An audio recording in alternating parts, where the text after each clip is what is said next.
जो शुरुआती दौर में आपने विराट को देखा और जो शुरुआती दौर में बाबर को देख रहे हैं, आपको इन दोनों में कोई सिमिलैरिटी या कोई डिफरेंस दिखता है? मुझे जो सिमिलैरिटी लगती है वो एक चीज़ है विक्रांत भाई के, I think the hunger for success and the hunger for making runs for their country, I think that is very important. मैंने क्योंकि ऑब्वियसली हम लोग आपस में इतना ज़्यादा खेलते नहीं, एज आई सेड कि हम लोग आईसीसी इवेंट्स में ज़्यादा खेलते हैं, but when it comes to the work ethics, I think ये बहुत ज़्यादा important. And obviously I have heard a lot of interviews from Virat के how he adopted all these things. जब वो आया था he was a very funky kind of a guy, क्योंकि under 19 world cup से आया और उसके बाद आया पाक इंडियन टीम में मौका मिला, सचिन तेंदुलकर जैसे स्टार्स जो है उनके साथ खेलने का मौका मिला, युवराज सिंह जैसे लोगों के साथ खेलने का, एमएस के साथ खेलने का, Sehwag, Gautam, you name all of those at that particular time. तो उसमें आना, उस चीज़ में एडजस्ट करना, उसमें एडजस्ट करके अपनी क्रिकेट को बेहतर करना, अपनी क्रिकेट को सीरियस लेना। हर T20 में उसको, फ्रेंचाइज क्रिकेट में उसको इतनी ज़्यादा सपोर्ट नहीं थी विराट को, देन ही केम इन और फिर वहाँ पे उसका परफॉर्म करना। So I think there was a hunger, और अभी भी आप विराट को ग्राउंड में देखें तो यू विल फील लाइक यार he is very hungry, whether it's bowling whether it's batting, it's is so much hungry and he so much wanted everything to go his way. Virat ने जिन प्लेयर्स में निकल के इतने बड़े नामों में जो अपना नाम बनाया, I think that is something capitalized on, and that shows his seriousness and keenness towards his game. और वही चीज मुझे बाबर में नजर आती है कि वो स्कोर करता, वो थकता नहीं है, स्कोर करता उसकी भूख और बढ़ जाती है। So that is the difference, and obviously Babar has started off, Virat has played 10-15 years of his cricket right now, और उसकी सबसे अच्छी चीज ये है कि whatever he has scored, specifically अगर उसकी सेंचुरीज को हम देखें तो they are more on the winning side, जिधर उसने टीम को अकेले ही लेके गया और उसने मैचेस जितवाया। तो I think the difference is like कि अब बाबर इस चीज को कितना ज्यादा और कैपिटलाइज करता है, और अगर वो करता रहेगा तो मुझे नहीं लगता कि आज जिधर विराट है बाबर को वहां पे पहुंचने में कोई मुश्किल होगी।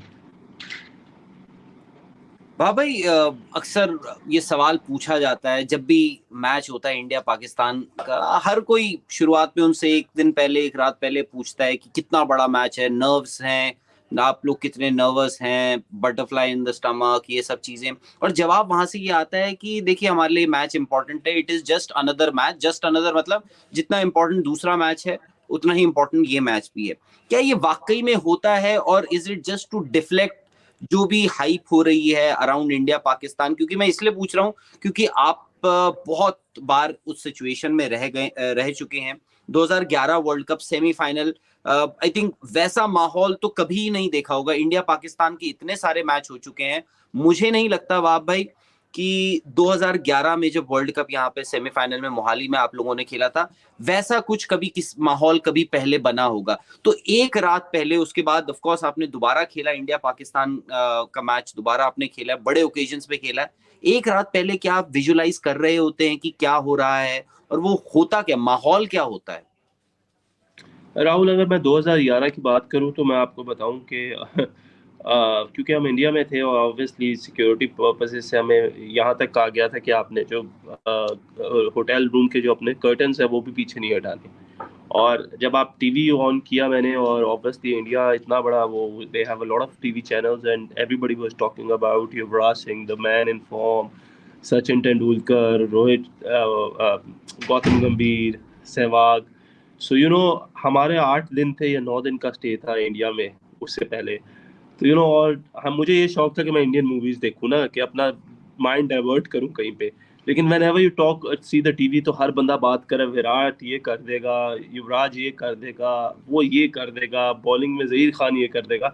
सो दैट वाज लाइक, आप सुन रहे होते ना तो यू फील लाइक यार ये क्या हो रहा है, मतलब हम कुछ नहीं करने आए, हमारे से हम क्या करेंगे। सो दैट इज द फर्स्ट घास क्वेश्चन व्हिच काटने आए। Comes into your mind. फिर फिर उसके बाद अगर मैं आपको बताऊं कि ये कोई भी प्लेयर ये कहे कि इंडिया पाकिस्तान का मैच और मैं नर्वस नहीं हूँ, इट्स जस्ट अनदर गेम, तो वो बिल्कुल झूठ बोल रहा है। That is an other way of you know अपने अपनी आपके ऊपर जो प्रेशर होता है उसको दूर करने के लिए। That is another reason where you come up and say that this is just another match, ताकि कोई ये ना फील करे कि मैं अंडर प्रेशर हूँ। नहीं, मेरा जब तक मैं लास्ट मैच खेलता हूँ, आज के दिन भी मैं मैच कोई खेलूंगा तो मेरे मेरे पेट में वो बटरफ्लाइज आती हैं, क्योंकि अगर वो ना आए तो फिर उसका you will not gain anything out of it, क्योंकि ये प्रेशर आपके ऊपर बिल्कुल रहता है।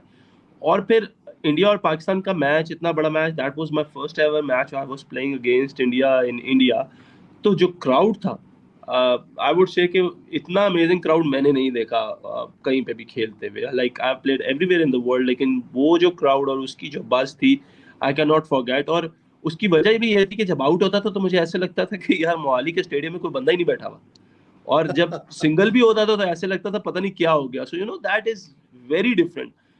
विजुअलाइजेशन होती है। मैं हर रोज यही विजुअलाइज करता था बातें सुन के कि मैंने बस आउट करने हैं, मैंने बस आउट करने हैं, मैंने बस आउट करने हैं।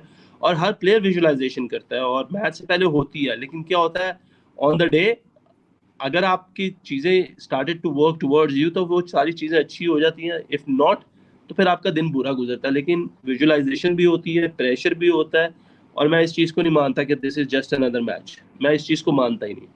वो एक्साइटमेंट लेवल ही डिफरेंट है। When it comes to Pakistan India वो एक्साइटमेंट लेवल ही डिफरेंट है।